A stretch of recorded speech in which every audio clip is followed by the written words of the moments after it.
today's episode, we will explore how taking a pause from the frantic pace of life can offer a unique opportunity to reset. Often, the idea of taking a break can induce panic, but if approached with the intention and purpose, it can create some beautiful life memories. Joining us today is Anas, a remarkable young man from Syria who seized the opportunity of a career break to reconnect with his roots and pursue his passion for cooking.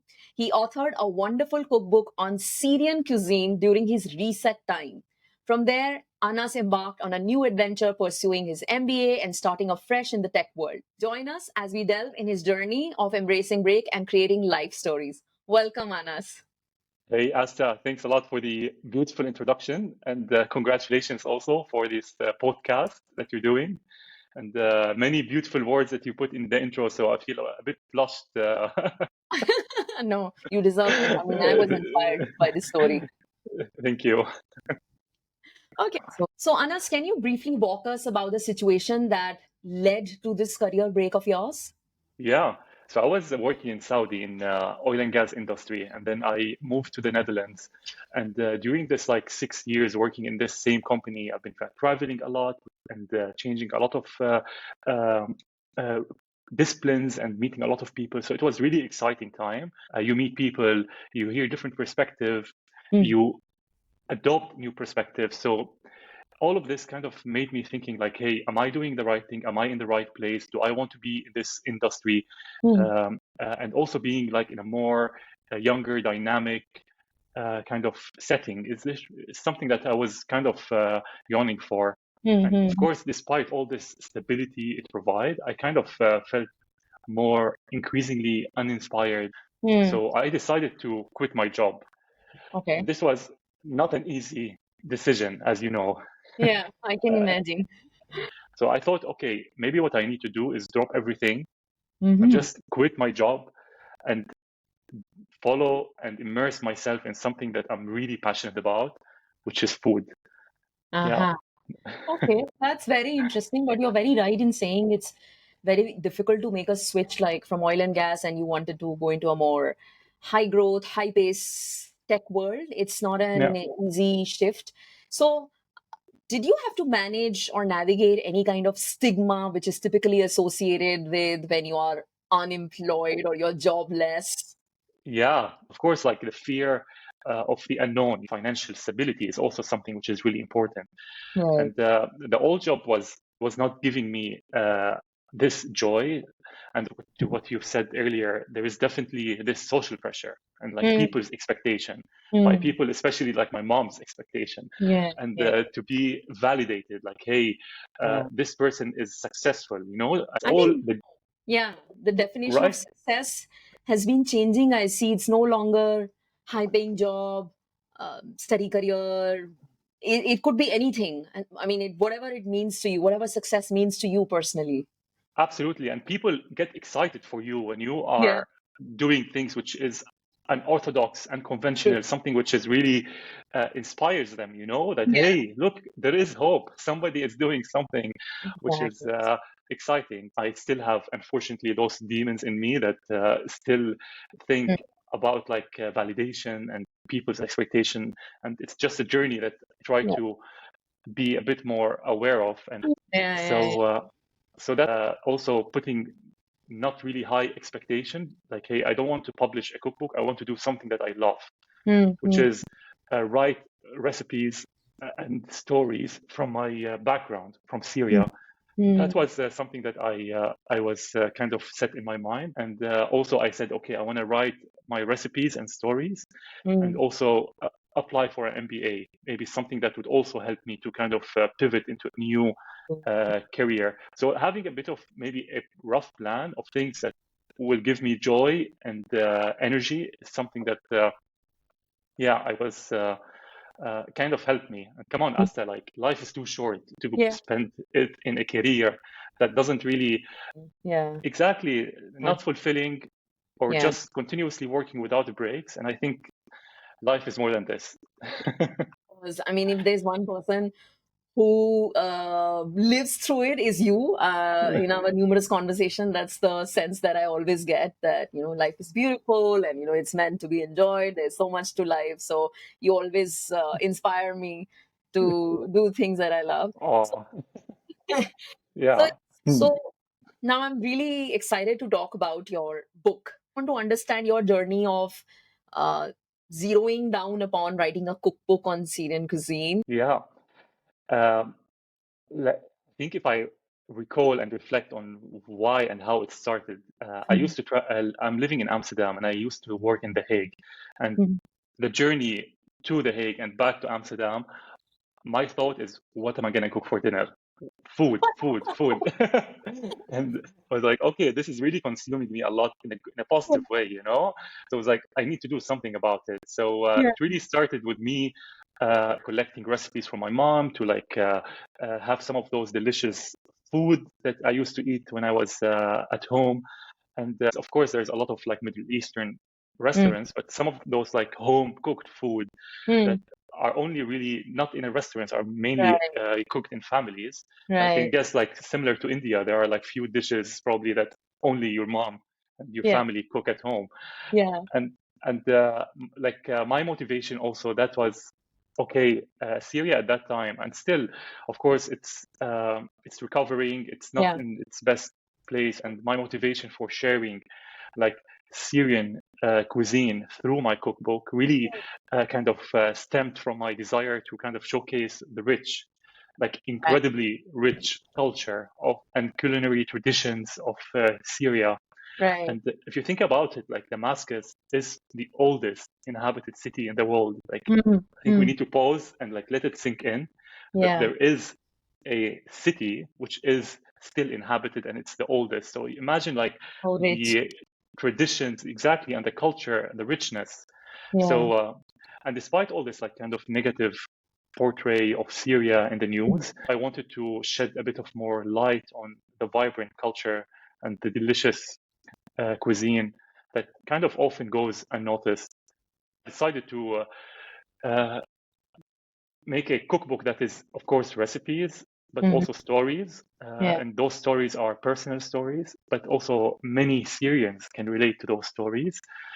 And also like atmospheric photos from the old city of Damascus, and also family photos to bring everything to life. Wow. Yeah. I have that book.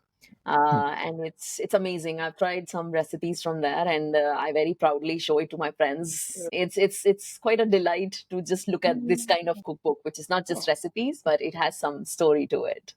Yeah, yeah. Well, you showed me some of the dishes you cooked, and I'm very proud of your cooking skills. A lot of help from the people around. So, and speaking of support, I am curious to know who were the key individuals in your ecosystem who helped you craft this book and bring it to shape. Yeah. As you say, it's like really all about people who makes it what it is, and Yeah. that's really what it was also for the book. So I knew like, okay, I have recipes, I have ideas, I need professionals who have been in this, who've done Mm. that, who can help Mm. me. And I went to my library and I have hundreds of cookbooks, and I opened one of the cookbooks that I really love. And Mhm. I opened the last page, and on the last page, it's like the list of all the people who uh, were participated in making this book happen. And I was Oh, like, okay, let me check. There is somebody called Maika, and she is a creative director. So I Googled her, I found her website, and I called her. I was like, wow. hey, yeah, like Maika, I have an idea. And I briefly explained my idea. And she was like, you know what, let's have a coffee. So although I was like 1 hour late to my coffee Yeah. appointment because I thought it was in a different direction, but anyway, she waited for me, and Yeah. we had an amazing coffee. And I talked to her about my idea, and she was like, "Yes, I'm in it. I'm gonna help you." So really, uh, reaching out to people, just talking, Wow. and it doesn't mean that okay, that was the only person I talked to. I reached Yeah. to many, and Yeah. many were like didn't happen, didn't really materialize. So just continuously talking to people. But Micah happened, and she was the one who really introduced me to a food stylist, to a photographer, and Mm. to also like help me pitch my idea to a publisher. So Wow. So it's amazing the power of just connecting and talking to people helps. And of course, I'm not gonna forget the stars of this book are my aunties who really helped in like providing like props, like traditional tablecloth, like family Oh, pictures, even stories. Like they helped me like kind of relive those stories. And of wow. course, my mom, yeah, and my Yeah. mom who kind of also was part of like also sharing the recipes and like talking endlessly on the phone Wow. about the food and reliving the memories. And she actually came to one of the photo shoots in Amsterdam because we had like about 6 days of photo shoots to do the pictures for the recipes.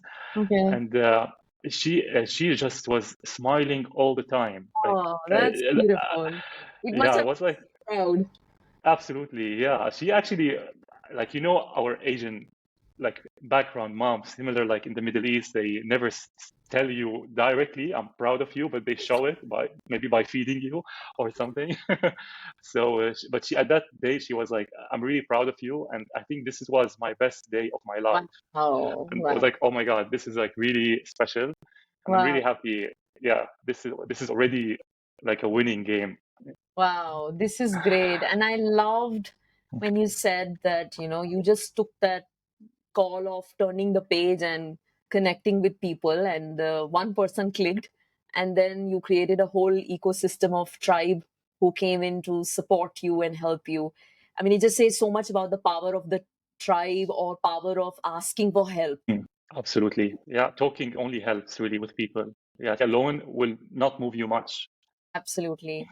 So since you've been very passionately talking about your childhood experience and the whole Syrian hospitality, and even in your book I read you mentioned that you missed the hospitality of your parents' home. Mm, So could you share a little bit about that childhood experience of yours, like what's the typical Syrian household, what are typical traditions? I think it'll be very yeah, interesting to hear. yeah. So growing up in a Syrian household, hospitality was like really ingrained in our culture. Hmm. So like no gathering without food, no table without food. So abundance, abundance. And what I mean, like you invite people and food on the table, and then Yeah. they eat, and the table should look as full as you when they first came in and when they Ah, started. wow. Of course, nothing goes to waste, but abundance is something that is also very Syrian, and Yeah. I think you can also relate to this. I think it's a very Asian thing in general, the abundance. Right, and I also remember when I visited Singapore and I met you for dinner, and you were like, "We went to this like really amazing hawker center," and you were like, "Let me get you this, let me do that, no, this and this and this," and like we had a table full of food, and like, "No, don't pay, I will pay." Like this is like exactly like you brought me back to Syria. Yeah. It was lovely. Uh, So, Anas, tell me, is there any interesting experience post you published the book? Any interesting story which really made you feel that, wow, I did like a great thing?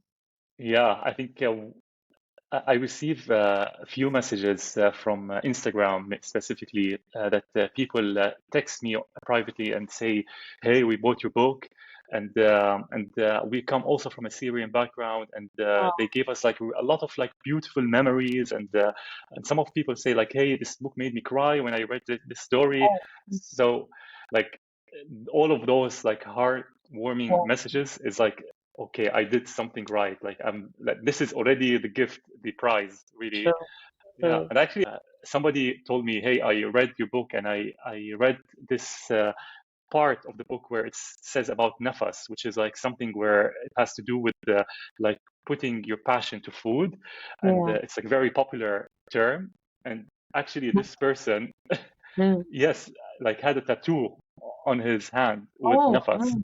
So this is, I feel like a, yeah, like a rock star, even like Wow. somebody to tattoo nafas after they Wow. were inspired and read it from the book.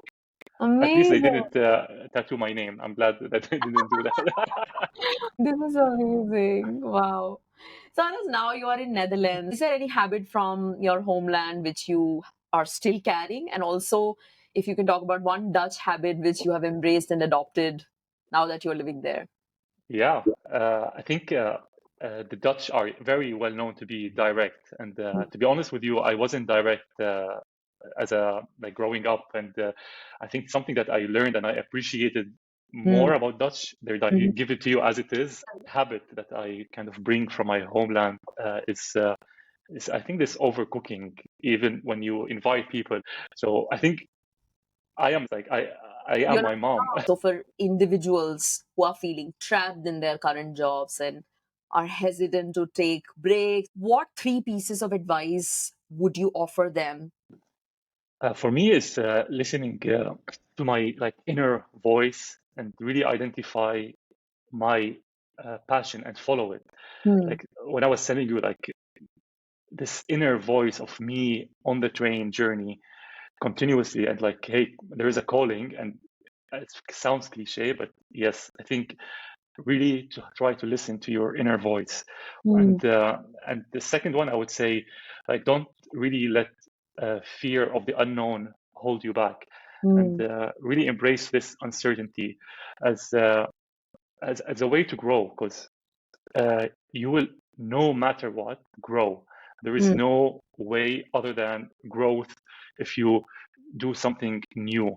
And like, funny enough, like I've been noticing on many founders' LinkedIn that I've been talking with, and they have proudly say, we started this and this failed. Hey. And there is a story behind this failure. Yeah. So trying and just don't let this fear of the unknown hold you back. And I would say the third one, maybe surround yourself with supportive network of Hmm. friends, family, mentors who really encourage you and uplift you and inspire you. And Hmm. like to what we have talking earlier, and I think this is really important part, the people's part is like this continuous positive energy, and Yeah. yeah, and conversations that you have with the right people. True. True. And I love that you said that how like one failure gives you some learning, you connect the dot, move further, and then you create a path which is very uniquely yours, and then you forge a path ahead for yourself. Exactly, very uniquely yours, because nobody needs to follow like what is the transcripts of the others. Like this story, this change really makes you who you are and makes you even more kind of appealing Yeah. and Yeah. more interesting. Yeah. Right. And do you notice any enduring or lasting benefits of completing this book, publishing Mm. this book, both professionally and personally? Yeah, I think some kind of people would worry that hey, a career break could sound negatively affect like their Mm. professional reputation.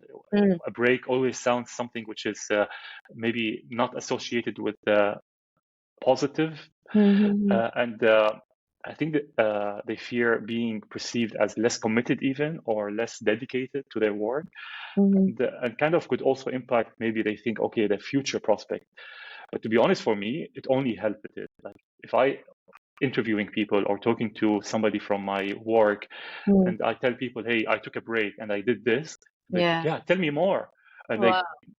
Because send me the link. because it's so unusual and people are suddenly curious. Absolutely. People are way less interested about your sales experience or your strategy that you've done.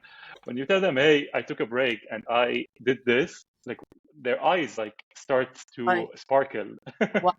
Wow. Yeah. And I'm sure you proudly mention that in your interviews or when you talk to people that, hey, I wrote a book and I tell you, I got my jobs, my recent jobs, I think because of the book, not because of my experience. really, wow. Wow. Because I I think think, that yeah, says also something about the person, right? exactly, exactly. It shows like, hey, you willing to take risk, you're willing to learn Mm. about something that you have never done before, and Hmm. that is also like a very tangible scenario of Hmm. something about, hey, a growth mindset, learning, and taking Risk-taking risk. appetite and the grit and resilience. Exactly, Yeah. exactly, and Yeah. cannot be more tangible than this, right? Exactly. So Yeah, you're right. I mean, it brings out so many other character traits which you are otherwise not able to exhibit in your normal day-to-day mundane, corporate life, exactly, exactly. Yeah, right? Which makes you stand out compared to others. absolutely. Yes, I Right. think so. Right. And to Great. be honest, Asa, like the podcast you're doing now, like how amazing, like how, of course, it's scary. It's something like you're putting yourself physically out there. And I think Yeah. this is really amazing kind of part of your journey. Yeah. And I think that there's definitely stories to be told later Yeah. on. I'm following your footsteps and thing that I've been wanting to do. And I was like, okay, now is the time to do it. Yeah, absolutely. Great. And my last question for you, if there's any advice you would like to give to people who are contemplating about taking a break but have not been able to take that bold step. Yeah. So for me, it really provided me like space to reconnect with my passions and really recharge creatively and really gain this perspective on what truly matters for Right. me. And it is not that I kind of mastered it and figured it out for the rest of my life, but it is really helps me to Hmm. assess what truly is important and also assess, okay, what are my values and what I believe in. It doesn't mean that you get one break in life. You Yeah. get as much and Yeah. as many breaks as you want. Yes. Yes. Yes. And like maybe the goal is to feel that you are maybe even doing something that feels like a continuous endless break, Yeah. something that you enjoy and gives Yeah. you energy and fulfillment all the time. So Yeah. maybe my goal is to find this thing, and maybe by taking more of those breaks, you kind of every time you make a better decision Yeah. about what is next for you. And I think these days, you're right, it's very common for people to follow a side hustle. Typically, I've seen is mostly like a creative pursuit, which just keeps people going. I mean, it just recharges them on day-to-day basis. Exactly. Just your career, your work. Yeah, Absolutely. It made me feel like that it's all right to take a break. It'll create a wonderful life story which you will be proud of after many, many yeah, years that I yeah. did that and not live a life full of regrets, Hmm. but a life full of wonderful choices. This was really pleasure and really brought me beautiful memories from the past. So now you kind of make me think maybe I need to do more of this now. With So, guys, before we sign off, this is the book Sumac, which Anas wrote. So, Anas, if you can tell our audience where they can find this book, or in general, where do they want to, if they wish to get in touch with you, how can they do that? well, first of all, thanks for the free promotion. And My pleasure. yeah, you can find it hopefully in some of your local bookstores. I think this is where I always like Or on prefer. Amazon. So, Of course, Amazon, but I always prefer to promote local bookstores to keep them wow. alive. But Yeah. Amazon, of course, or any kind of big online retail is also something that can you can find it there. And where can, if anybody wants to get in touch with you, how can they get in Yeah, touch? on my Instagram, I think that's the best. You can see some of my recent food recipes. Well, Anas, it was great to have you here. I loved our conversation, and I love the part that when you said that the greatest growth often comes from the most unexpected places, and you were not afraid to take that leap of faith and pursue your passion. It's absolute pleasure as always to speak with you. Was really insightful for me also, and a reminder for me. But also your journey and what you're doing is also amazingly impressive with this podcast. So thank you for inspiring us. Thank you. And yeah, was great.